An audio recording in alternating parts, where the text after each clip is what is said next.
И снова она. Выставка под таким интригующим названием готовится к открытию в залах Чувашского художественного музея. Речь о героине известной поэмы и еще о книге, ставшей открытием 1985 года и названной тогда самой качественной в стране. В чем ее секрет и почему страницы сравнивают с денежными знаками, расскажем прямо сейчас. Ей уже 115 лет, а она все так же хороша. Кто же она? Нарспи, героиня поэмы Константина Иванова. Книга издавалась много раз, одно из ярких воплощений в конце прошлого века. В 1985 году Чувашское книжное издательство выпустило несколько вариантов этой книги, где мы видим даже обложка. Она есть и в золотом цвете, есть и вот в таком вот акварельной работе, и даже в синем. На всех вариантах обложки портрет Нарспи, работы народного художника Чуваши Ильи Юрьева. Найти ту самую было непросто, работа была долгой. Некоторых ему удалось уговорить даже хотя бы сделать фотографии.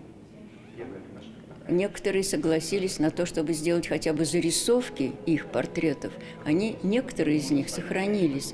И вот потом уже собирательный образ как таковой возник вот уже в готовом виде для печати в книге.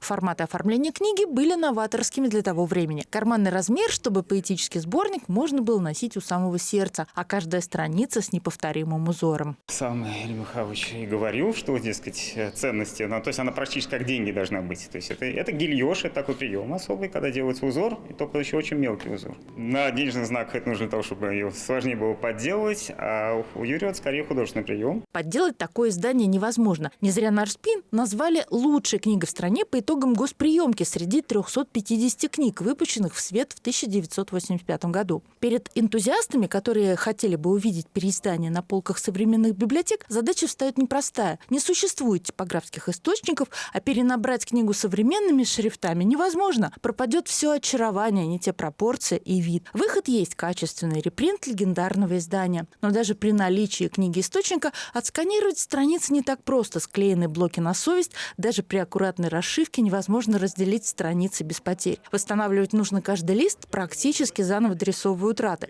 Этим в настоящее время занят чебоксарский дизайнер Даниил Шаликов, ученик Ильи Юрьева.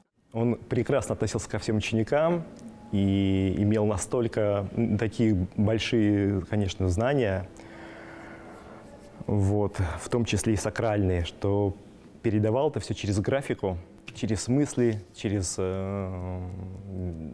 образы. За каждой картинкой стоит еще смысл. Выставка откроется в пятницу в 16 часов и продлится месяц. Анна Филиппова, Игорь Ульянов, Вести Чувашия.